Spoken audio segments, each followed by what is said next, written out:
Hi friends, welcome to Rudresh Kodenadu. ಸ್ನೇಹಿತರೆ, ಹೆಚ್ಚಿನ ಮಳೆ ಬರಲಿಲ್ಲ ಅಂತ ಜನರು ಪರಿತಪಿಸ್ತಾ ಇದ್ದರು ಮತ್ತು ಎಷ್ಟೋ ಜನ ಅಡಿಕೆ ಮತ್ತು ತೆಂಗು ತೋಟಗಳನ್ನು ಒಣಗಿಸ್ಕೊಂಡು ಪರಿತಪಿಸ್ತಾ ಇದ್ದರು. ಆದರೆ ಇವತ್ತಿನ ದಿನ ಮಳೆ ತುಂಬಾ ಬಂದಿದೆ.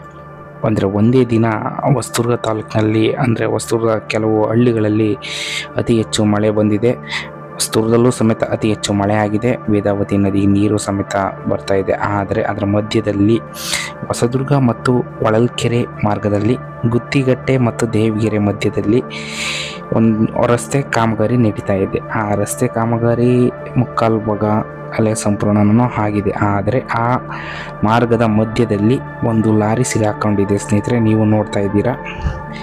ಆ ಲಾರಿ ಸಕ್ಕರೆಯನ್ನು ಲೋಡ್ ಮಾಡಿಕೊಂಡು ಬಂದಿದೆ. ಅದು ತುಮಕೂರಿಗೆ ಸಂಬಂಧಿಸಿದಂತಹ ಲಾರಿ. ಆದರೆ ಅದು ಚಾಲಕನ ಸಮಯ ಪ್ರಜ್ಞೆಯಿಂದನೂ ಅನಾಹುತ ಯಾವುದೂ ಆಗಿಲ್ಲ. ಸ್ನೇಹಿತರೆ ನೋಡಿ, ನೀವು ನೋಡ್ತಾ ಇದ್ದೀರಾ, ಆ ಲಾರಿಯ ಟೈರು ಊದ್ಕೊಂಡೋಗಿದೆ. ಅಷ್ಟು ಗುಣಮಟ್ಟದ ಕಾಮಗಾರಿ ನಡೆದಿದೆ ಅಂತ ತಿಳ್ಕೊಬೇಕು, ಅಥವಾ ಮಳೆಯ ಅವಾಂತರದಿಂದ ಈ ರಸ್ತೆ ಈ ಥರ ಆಗಿದೆ ಅಂತ ತಿಳ್ಕೊಬೇಕು. ಅದನ್ನು ಜನಗಳೇ ನಿರ್ಧಾರ ಮಾಡಬೇಕು. ಸ್ನೇಹಿತರೆ, ನೀವು ನೋಡ್ತಾ ಇದ್ದೀರಾ. ಆದರೆ ಇಲ್ಲಿ ಯಾವುದೇ ಅನಾಹುತಗಳಾಗಿಲ್ಲ ಮತ್ತು ಪ್ರಾಣಾಪಾಯದಿಂದ ಎಲ್ಲ ಪಾರಾಗಿದ್ದಾರೆ ಸ್ನೇಹಿತರೆ.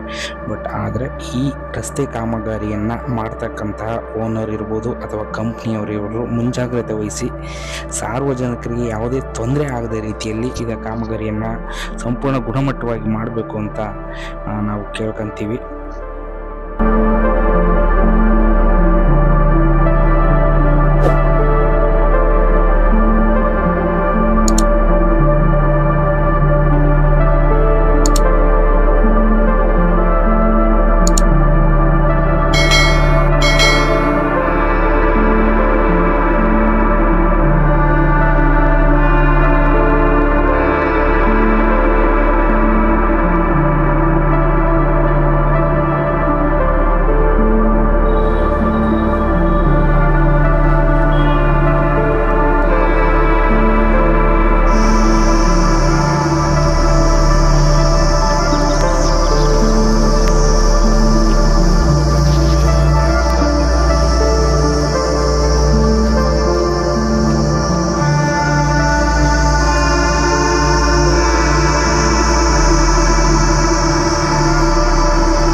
ರೋಡ್ ಮಾಡಿದ್ದಾರೆ ಅಂದ್ರೆ ಏನಣ್ಣ,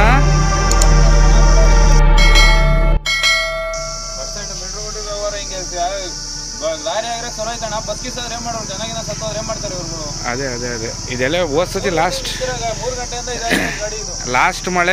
ಲಾಸ್ಟ್ ಮಳೆಯಲ್ಲೇ ಇದಂಗೆ ಆಯಿತು.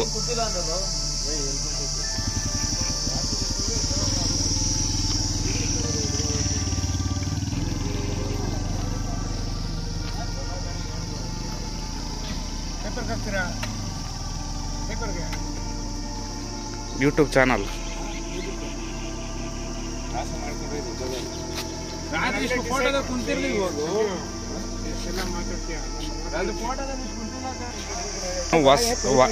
ಹೊಸ ರೋಡು ಹಂಗೆ ಹಾಕಿದ್ದಾರೆ. ಏನು ಲೋಡ್ ಇದು? ಸಕ್ಕರೆ ಲೋಡ್, ಶುಗರ್.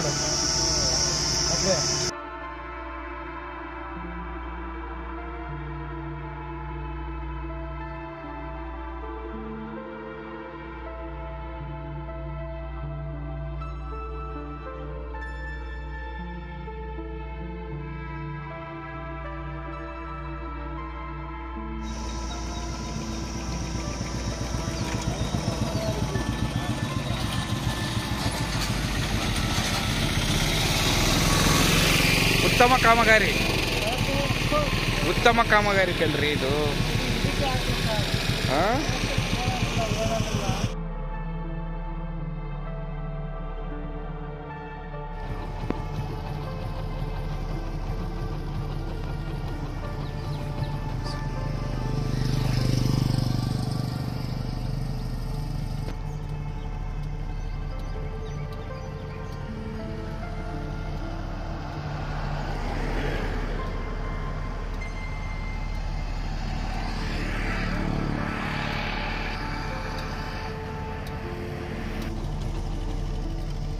ಸ್ನೇಹಿತರೆ, ಈಗ ನೀವು ನೋಡ್ತಿರ್ತಕ್ಕಂತಹ ಚಿತ್ರಣ ಇದು ಮದುರೆ ಪಕ್ಕದಲ್ಲಾಗಿರ್ತಕ್ಕಂಥದ್ದು. ಅಂದರೆ ಈ ರಸ್ತೆ ಬದಿಯಲ್ಲಿ ಮಣ್ಣನ್ನು ಹಾಕಿದ್ದಾರೆ, ಬಟ್ ಆದರೆ ಆ ಮಣ್ಣನ್ನು ಡೋಸಿಂಗ್ ಮಾಡಿಲ್ಲ, ಅಂದರೆ ಅದನ್ನು ರೋಳನ್ನು ಹೊಡೆದಿಲ್ಲ, ಹಾಗೆ ಬಿಟ್ಟಿದ್ದಾರೆ. ಆದರೆ ಇಲ್ಲಿ ಯಾವುದೇ ಗಾಡಿ ಅಂದರೆ ಹೆವಿ ಲೋಡ್ಗಳು ಬಂದರೆ ಇಸ್ಕೊಂಡು ಅಂದರೆ ಊದ್ಕೊಂಡು ಅವು ಬೀಳ್ಬೋದು ಕೆಳಗಡೆ, ಅಥವಾ ಯಾರಿಗಾದರೂ ತೊಂದರೆ ಆಗ್ಬೋದು. ಈ ತರಹ ಈ ಕಳಪೆ ಕಾಮಗಾರಿಯನ್ನು ಮಾಡಬಾರ್ದು. ಅಂದರೆ ಗುಣಮಟ್ಟವಾಗಿ ಯಾವುದೇ ತೊಂದರೆ ಆಗದೇ ರೀತಿಯಲ್ಲಿ ಇದನ್ನು ಮುನ್ನಿಟ್ಟು ಮಾಡಿಸ್ಬೇಕು, ಯಾರು ಟೆಂಡರನ್ನು ತೆಗೆದುಕೊಂಡಿರ್ತಾರೋ ಅವರು.